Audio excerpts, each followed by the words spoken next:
એક તરફ છેલ્લા ઘણા સમયથી અમેરિકા અને ઈરાન વચ્ચે ઘર્ષણ ચાલી રહ્યું છે, પરંતુ આ બધા વચ્ચે ઇઝરાયલ અને લેબનોન વચ્ચે યુદ્ધ વિરામ થયું છે.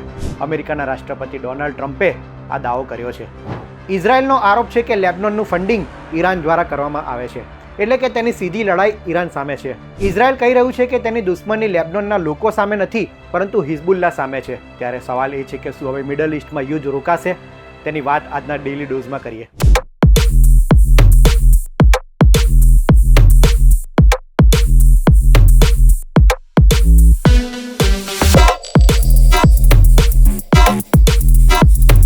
અમેરિકા અને ઈરાન બાદ હવે ઇઝરાયલ અને લેબનોન વચ્ચે યુદ્ધ વિરામ થયું છે. ત્યારે સવાલ એ છે કે શું હવે મિડલ ઇસ્ટમાં યુદ્ધ રોકાશે? અમેરિકાના રાષ્ટ્રપતિ ડોનાલ્ડ ટ્રમ્પે આ દાવો કર્યો છે.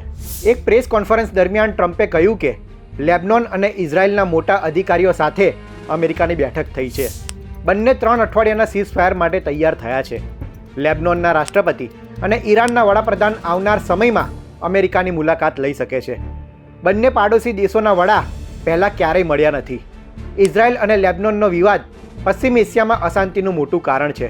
પહેલાં પણ ઘણી વખત સીઝફાયરની જાહેરાત થઈ છે, પરંતુ બંને દેશો દ્વારા ગોળીબારી થતી રહે છે. બંને દેશો એકબીજા પર સીઝફાયર તોડવાના આરોપ લગાડતા રહે છે.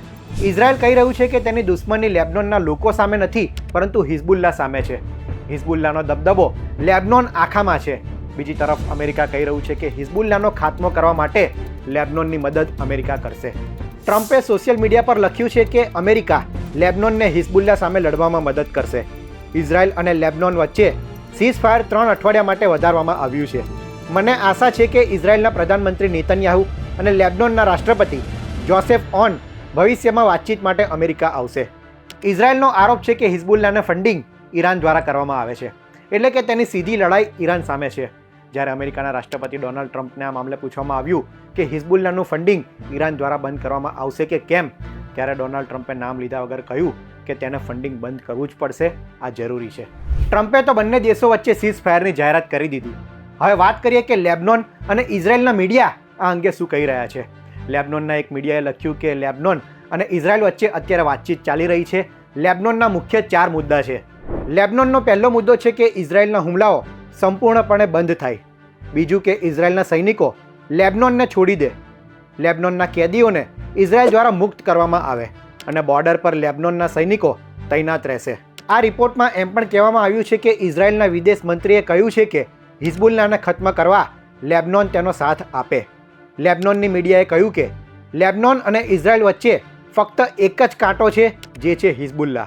હવે તમને થતું હશે કે આ હિઝબુલ્લા જેની આટલી બધી ચર્ચા ચાલે છે, એ હિઝબુલ્લા શું છે? તો હિઝબુલ્લા એ શિયા મુસ્લિમ રાજનૈતિક સંગઠન છે. આ સંગઠનની પોતાની એક આર્મી એટલે કે સેના પણ છે, જે ઈરાન દ્વારા ચાલે છે. હિઝબુલ્લાનો મુખ્ય ઉદ્દેશ્ય લેબનોનમાંથી ઇઝરાયલની સેનાને હટાવવાનો છે. હિઝબુલ્લા છેલ્લા ઘણા સમયથી લેબનોનમાં કાર્યરત છે.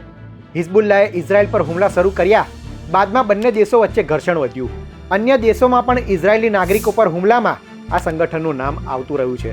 લેબનોનની સરકારમાં પણ હિઝબુલ્લાના ઘણા બધા સાંસદો અને મંત્રીઓ પણ છે, જેના પરથી કહી શકાય કે લેબનોનમાં હિઝબુલ્લાનો દબદબો યથાવત છે.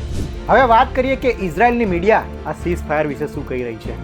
ઇઝરાયલની પ્રતિષ્ઠિત મીડિયા ધ ટાઈમ્સ ઓફ ઇઝરાયલે લખ્યું કે બંને દેશો વચ્ચે અમેરિકાની મધ્યસ્થતાથી સમજૂતી તો થઈ ગઈ, પરંતુ આ સમજૂતી જમીની લેવલે લાગુ થશે કે નહીં તે પ્રશ્ન છે, કારણ કે બંને દેશોની પ્રાથમિકતા અલગ અલગ છે. આનો નિષ્કર્ષ એ નીકળે કે ડોનાલ્ડ ટ્રમ્પે બંને દેશો વચ્ચે મધ્યસ્થતા કરીને સીઝફાયર તો કરાવી દીધું છે, પરંતુ જમીની સ્તરે તે ક્યાં સુધી લાગુ રહે છે જે કહેવું મુશ્કેલ છે, કારણ કે ડોનાલ્ડ ટ્રમ્પ તો બધા દેશો વચ્ચે સમાધાનના દાવા કરી રહ્યા છે, પરંતુ ત્યારબાદ પરિણામ અલગ અલગ હોય છે. બીજી તરફ ઇઝરાયલનો મિજાજ જોતા તે લાગે છે કે આ યુદ્ધ વિરામ એ લાંબુ નહીં ચાલે. તમારું આ મામલે શું કહેવું છે તે પણ અમને કોમેન્ટમાં જરૂર જણાવશો.